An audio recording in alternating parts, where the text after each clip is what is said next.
All right, good afternoon. It's good to see everybody. Great week sitting in front of us here. Really looking forward to getting an opportunity to go compete against Nebraska in Lincoln. Again, as I told our players yesterday, one of the most tradition-rich rivalries in the history of college football. Just a ton of incredible moments in the series history. A series that represents class and integrity and incredible success, Hall of Fame moments, players, coaches, and certainly a bunch of championships.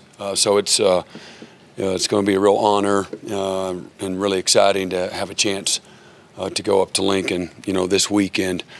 We're as healthy as we've been all fall camp right now, and so it's a good thing for us. Expect to get Wanye back here this week, and I'm hopeful Key Lawrence is back, as well as Robert Conjol, and hoping to see maybe the first opportunity to see Nick Anderson, as long as he doesn't have any setbacks during the week. So comes at a good time, being healthy, and hopefully we get into a good rhythm. We're continuing to build our team, developing an identity. I saw some great things from our team and how we responded to some tight situations.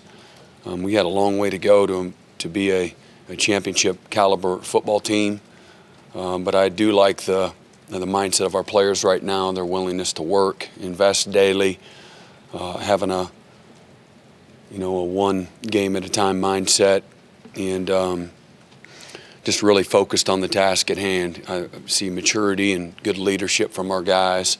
And again, as I've said, the continued buy-in that it takes to, have a sustainable, successful program. And, at the end of the day, to be able to have a good season.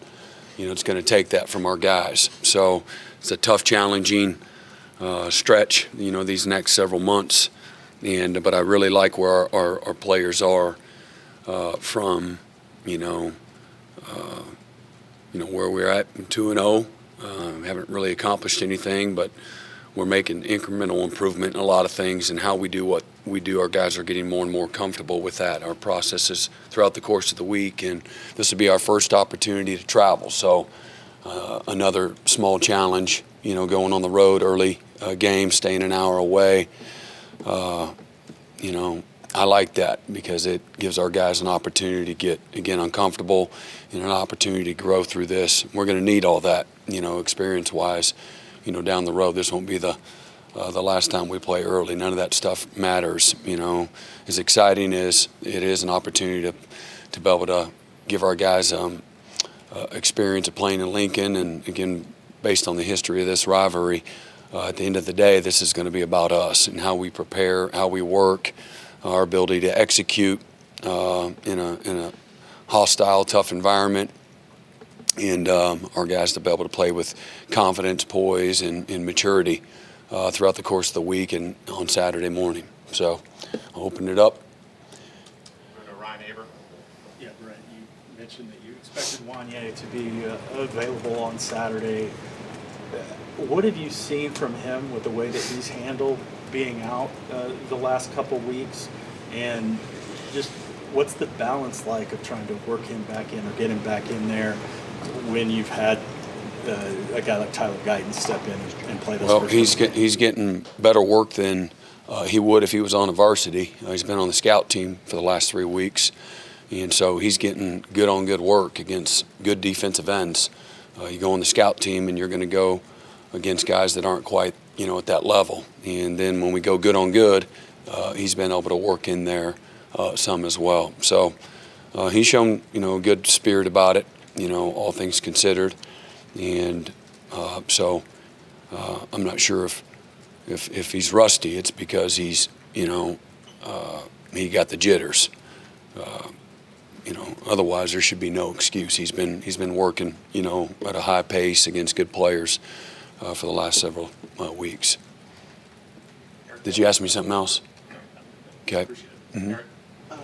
Brent, I wanted to ask you about leading the nation in TFLs, top 10 in sacks, 8 points allowed in the first 2 games. How much does what's happening on the field really help validate what these kids had to do to buy into what you're trying to teach? Yeah, I mean, I can promise you, we're not beating our chest. I don't want to ever downplay improvement and success, and I want to recognize our guys. This is a game of performance. When they perform well, I tell them. When they don't, we'll tell them, and hold them accountable to that as well. So, again, through 2 games, pretty good production.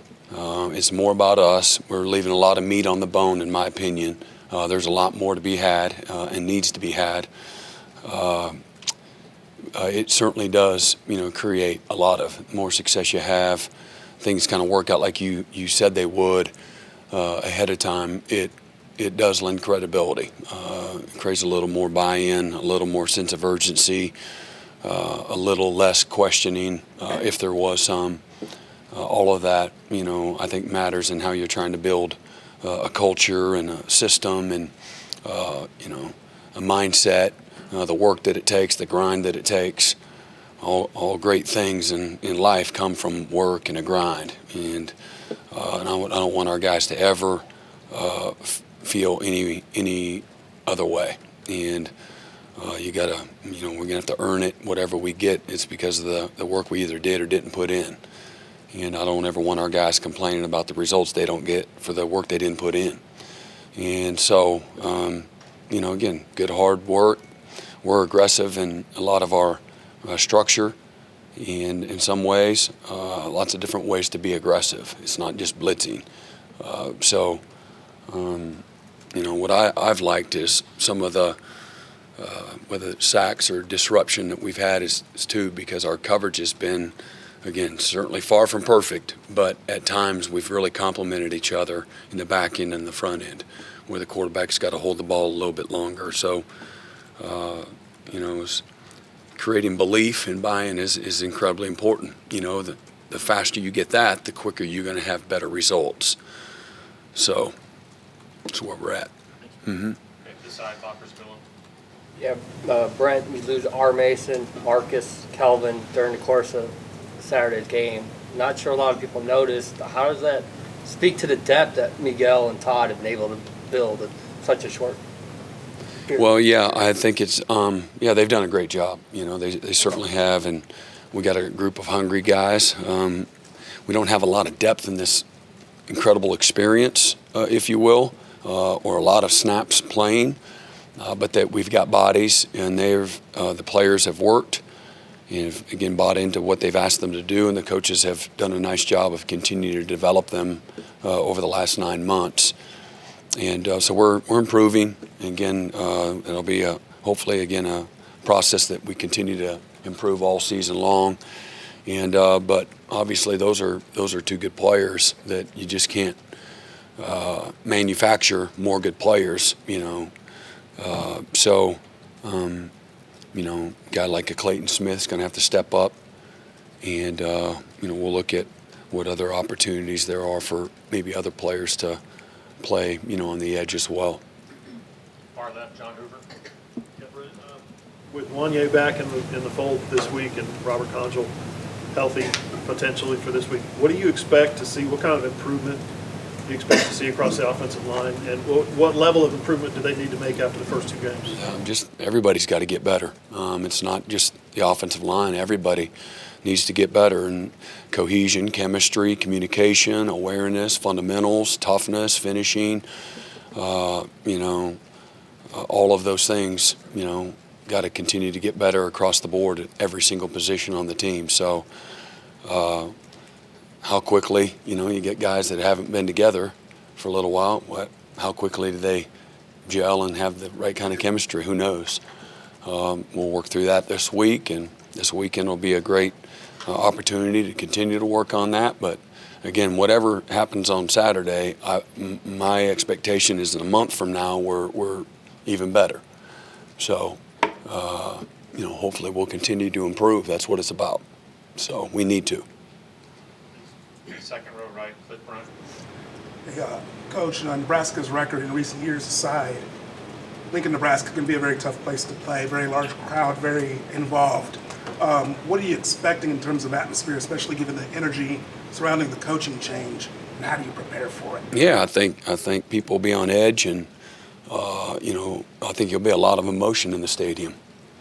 And I know this: when I've had my back against the wall in this profession, I feel like I've always responded, and the pressure has brought out the best in me, and so that to me is what you'll see. From a Nebraska team, I think they've had 13 one-score games, in the last year, and they've done a nice job recruiting good players. They've got good schemes, and they've first couple of games this year they've had some tough moments right at the end of the game. It happens. So this is a team that's incredibly capable, talented, tough. Again, good schemes, put them in good position. They got quality players on both sides of the ball that can play with anybody. So we expect their best. Expect a great atmosphere, one that where they've circled the wagons and galvanized and play inspired. All of those things. That's what we expect. Next to Cliff, we'll go to Tarek. Hey, Coach. Jaden Davis and Billy Bowman got in on that strip and fumble recovery. How big was it to see those guys being aggressive? Yeah, it was huge from a timing standpoint in the game. For us, that was the defensive play of the game that we designated, play of the game, where from a momentum, pivotal time, impactful time, where it really made a big difference, in our opinion. That was it. Although we just scored 3 points, we had just gone down and scored on offense and turned right around, and it's a quick 10-point blow, between those two drives for the opponent. So really good, tough play, and again, Jay and Coach Hall, they do a great job of working they tackle every day and they work turnovers every day, and so it was great to be able to see that. At again a critical time, and great for the offense being able to score off of those points. So I thought it was a good physical fundamental play. They catch the ball, all right, bad things happen. I don't want them to get anything. We don't ever want to concede anything, but you're in a zone concept. They found the zone, they got it to them. We did a good job of ice tackling and then do what we ask them to do once we have it under control, ripping the ball out. So good fundamental play. Far right, Barry Trump. Yeah, Brent, you played against Nebraska in the glory days, coached against them, forever. I know you're not on the inside, but as an outsider who's had Nebraska experience, you got any explanation on what's happened to him? No, I don't. It doesn't take much to be on the wrong side of it. That's all I would say. Obviously, since they went to the Big Ten, I've followed them a lot less. And my memories really go to the competitions that we've had there. I think we lost 10-3 last time we were there. I think we had 5 turnovers on offense. And 2009 is when that was, and we played them in 2010 in the Big 12 championship. So my memories go back from the Kansas State and Oklahoma days, and then the last X number of years. I just haven't, really been as in tune. I do know they've played really competitive. Watching their season from a year ago, just snake bit for whatever reason, whether it's injuries or just timing standpoint, just being on the wrong side of it. And there's no one thing or person I would expect to point a finger to. But they've done a good job of, again, foundationally, they haven't been far away, in most of their games. They've been right there. Stay on that side with Justin. Hey, Brian. Hey. Talking to Daniel Parker yesterday, he was saying that when he got here, his goal was just to follow Braden Willis around and learn as much as he can from him. I'd imagine for some seniors it might be hard to kind of go back to that student role, but just what have you seen out of him in terms of his willingness to really soak it all in? Yeah, and we've got there's a number of guys that they have like these roles like he does that, man, I just have this incredible appreciation for them. Very selfless. He's got a thankful spirit to him. You're articulating that right now, and I love that. As a guy that transferred in here, again, one of your concerns or things that you're going to be wary of a guy that's been a starter somewhere that comes in was what if their expectation is. Sometimes it's easy. For me, got my guard up. I don't want guys coming in here with, thinking that they're entitled to something. I don't want any entitlement anywhere in this program. We're going to guard against complacency and entitlement, and we're going to defend it to the nth degree. And so you do that with people. And one of the attractive things about him was his humility, his thankfulness. He's a tough guy, great teammate, very competitive, and again, it takes a lot of maturity for a guy to, a guy that's just like him, virtually the same age, and to look up to his teammate he just met several months ago, and now he's got to be his quote unquote backup. So I got a great thankfulness for DP and what he's brought to the team. He's been a leader since he's been here, and I guess he hadn't been a leader his whole career. Whatever that means, that's just some of his own testimony. And so that's cool too, to hear about transformation, which is what college should be all about. Finding your way, learning and growing through some tough moments in your life, and having a thankfulness is where it all starts. Just having gratitude, and it's given him perspective, and now he's created this role and created this value for himself as a result, which I love. Jenny? Hey, Brent, I wanted to ask you a little bit about Marvin. We all see what he can do on the football field, but his personality and he's a pretty academic-minded guy. How does that translate to how he's been able to maybe help you guys as a new staff, help the rest of that group of receivers to really get where you guys need him to be? Well, he epitomizes what you want the Oklahoma football player to look like, and from, again, work ethic, accountability, dependability, reliability.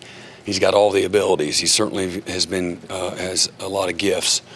But you want your best players to be your best leaders, and you want guys to be about it and be doers, not takers, and talking about it. And he's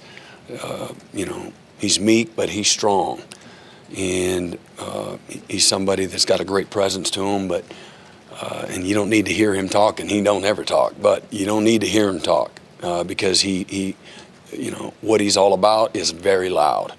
And just an incredible example of what it should look like. A student athlete, everything he does, he autographs his work with excellence.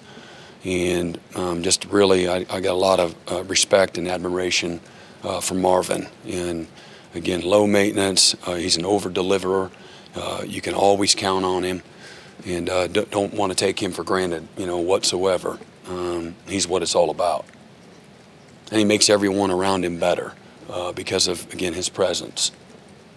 Let's come on this side here. You weren't too far from Lincoln when you were a pup, right? 2-hour drive. Yep. Was Husker football on your radar at all as a player? Obviously, I wasn't good enough. I grew up in the 90s now, right? Late 80s, 90s, I don't know. I never thought of myself like I was good enough like that. And I was right. I found my spot. I wasn't good enough at K-State either, but somehow I found a hole in the fence. So, no, I always looked at Nebraska like, I'm David and that's Goliath. Like, had that type of mindset, like, man, these whole nother planet where these guys are from. And they were.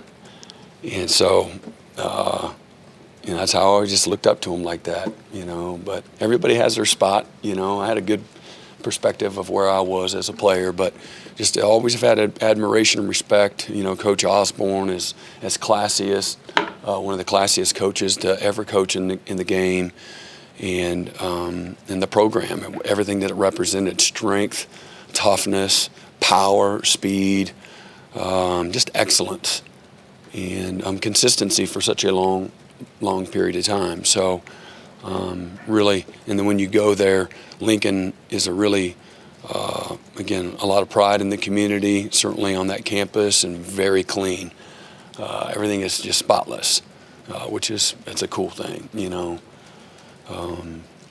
So, yeah, I mean, I grew up, we pit stop going to Grandma and Grandpa's. We'd pull over and we'd jump in the cornfield. We'd load up on some corn.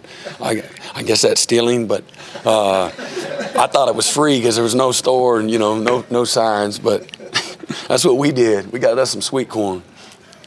So. All right, Ryan Chapman.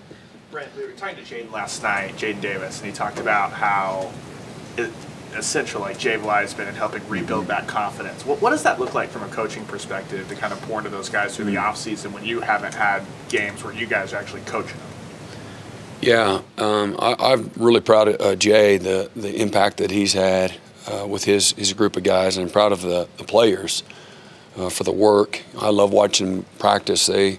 All of his drill work, his fundamental work are things to help them, improve them, as opposed to just drilling to drilling. He figures out where they need the most help, and then he puts a game plan in place to help them improve. So he does a great job. They trust him. We've tried to known that maybe that's a group that was a little fragile when we got here back in January, December, and so we've, and he's been very intentional. But there's a whole team of us that have tried to work with them and create a level of confidence through work and through teaching and learning, a new system and how we can help them. And I think it's important as coaches that you're always trying to play to a player's strength and don't ask them to do with things that they're not great at doing. But they have to get better. You always want to attack the weakness, improve the weakness. Hopefully you can get it to become a strength. But it doesn't just happen, as we know, overnight. And so there's a lot that goes into that, both mentally and physically and fundamentally. So that's what I've seen, and Jaden's been a byproduct of that, of just, one of the most powerful things that you can say to somebody is, I believe in you. But your actions got to back that up as well. That doesn't mean you don't hold them accountable and you don't correct them when they make mistakes, but you got to, through a genuine, authentic relationship, you got to develop that trust. And he's done that. Stay in front, Eli. I don't mean to harp on Wanye, but with him, what ultimately was the resolution that allowed him to be back this week with you guys? It's just an off-the-field issue, So. And then, very different vein, with Mickey Joseph, I don't know where this might have begun, but where does your familiarity with him begin over all the years you both spent coaching? Yeah, well, I know the name. I've not met him and had any kind of conversation with him. So he got a great reputation in the profession, doing things the right way as a coach, as a recruiter, relationship guy, very well respected in the profession. Obviously, that I know that Nebraska means a great deal to him, for obvious reasons. And, I know he's very well thought of on and off the field. Got a great reputation. James Hill. Brent, obviously, with their record, it doesn't look at all offensively. They've been rolling. They've been scoring points. Case is doing a good job. We could talk about that. But also, if you could take us back to the Wars early in your coaching career here with them, 2000, 2001, several tremendous games and battles. If you can reminisce about those two, I think that would be cool for us. Yeah, offensively, again, this will be collectively the best group that we've faced. Skill, scheme, experience, all of those things. Casey's doing a great job. I hated it. We tried to get him here in the off season and thought that, we might have an opportunity. And I know he considered us, but I think he saw a great opportunity there, unique opportunity, and I'm happy for him. Wonderful family. Casey's an amazing young man, great family. So really pulling for him, except for this week. But he's done a great job. He's played well, and they got a great running back in Grant, again from Buford, Georgia, which we're very familiar of having come from Clemson. We recruited Buford a lot. And he's a great player, signed with Florida State, went to junior college, and he's playing really, really well. They're doing a good job hatting things up. They got really good tight ends, receivers, backs. And then the offensive coordinator is a guy that's had success wherever he's been. He's an excellent football coach, does a great job scheming people up, and they've got a really good offensive staff. They've done a nice job with their personnel. So we'll have our hands full, to say the least. Memories and whatnot, obviously I said this maybe after the game, but at Kansas State I remember certainly as a player what Nebraska was, and then I became a student assistant, and then a graduate assistant, and then I became a full-time assistant, and we finally broke through in 1998. And I remember we missed a face mask. I think that was on Coach Frost, right? Wasn't that on Scott Frost? I think the face mask that they didn't call it on us late in the game, and we ended up beating them. We got them down a sack, and probably it should have gotten called, but didn't. I can say that now, right? They can't hold me accountable. And that was a '98 season when Kansas State was #1 and had #1 defense, and but still Nebraska was that team that we didn't know if we could beat. So that's in a real and pivotal time in the history of Kansas State. That was the biggest win up to that point in time that I can remember. We'd beaten Donovan McNabb in Syracuse in '97 in the Fiesta Bowl, which was a big win. But beating Nebraska was a whole other animal, and for years you just didn't think you could beat them at the end of the day. And so and then of course we came to Oklahoma, and then I remember getting down 14-0.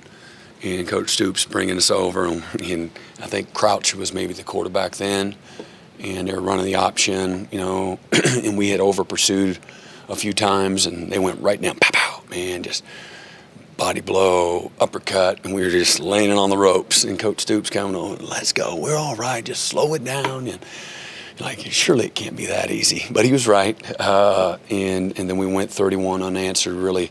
What a great. And all I remember, they tore down them goalposts out there.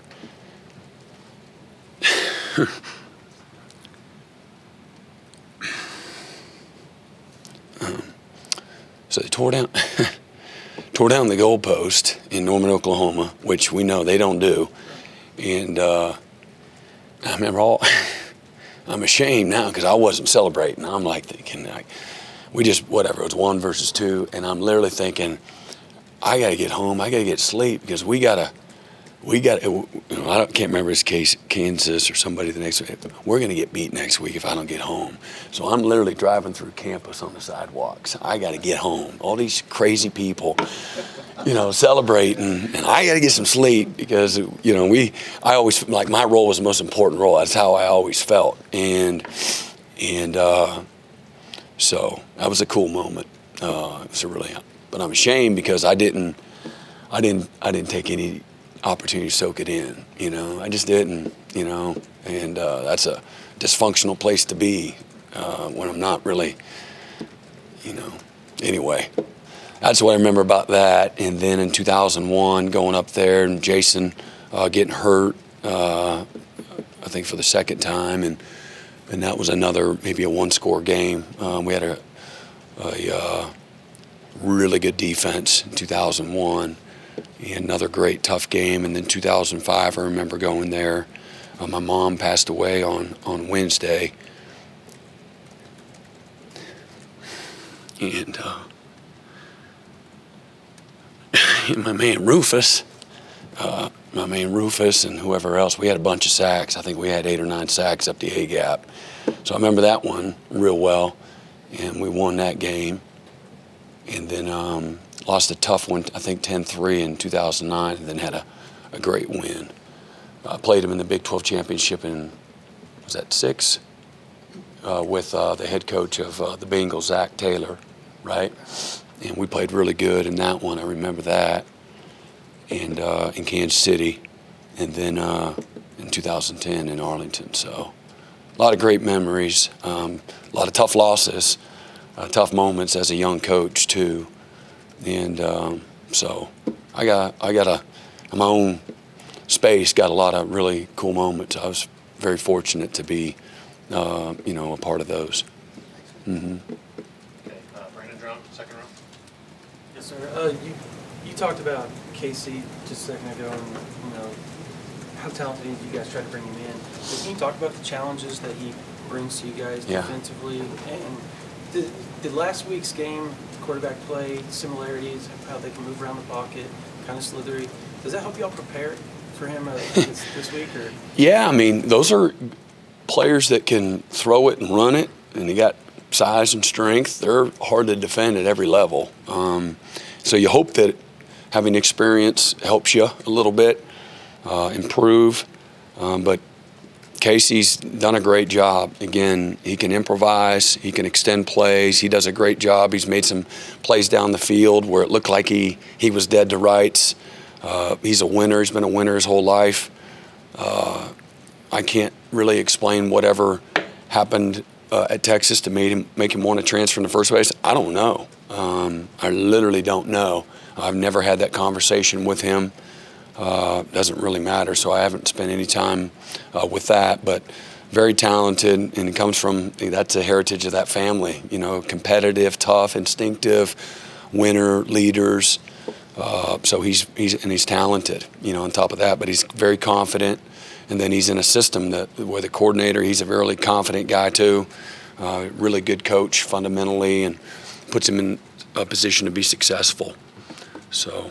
You had a unique position to be able to be around him when he was younger. Do you have any memories? No memories other than, Charles is just a great dad, and it's a very close family. They were always together, and, they're just sports junkies, as a family, but most importantly that just very supportive outwardly.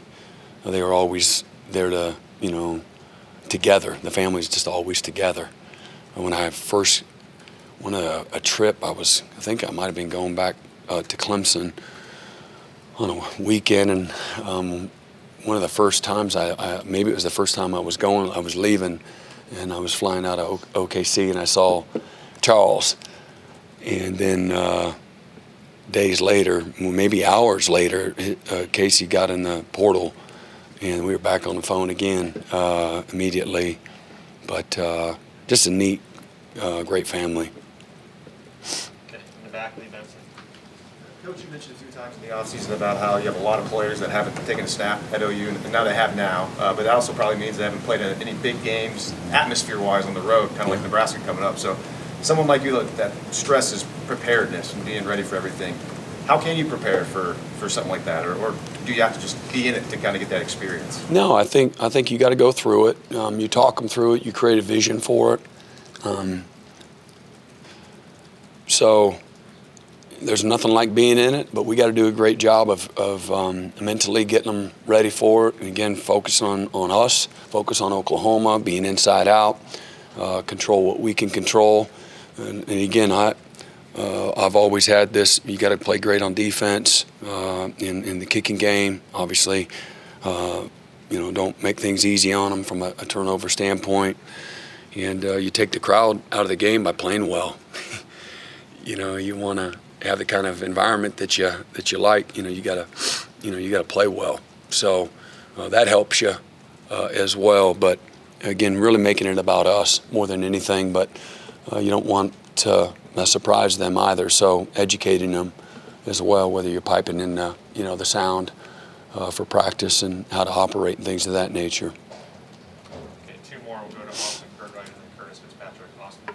Brent, you've obviously talked about it a little bit, but you were coaching the last time OU was in Lincoln in that 2009 game. Just what do you remember from that game overall? I mean, lots of defense on a whole lot of offense.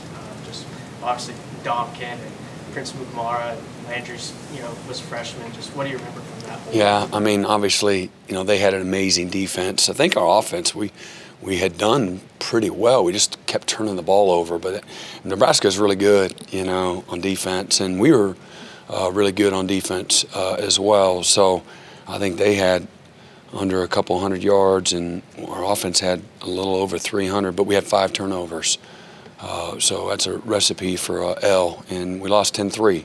If I remember, it's 10-3, right? Yeah.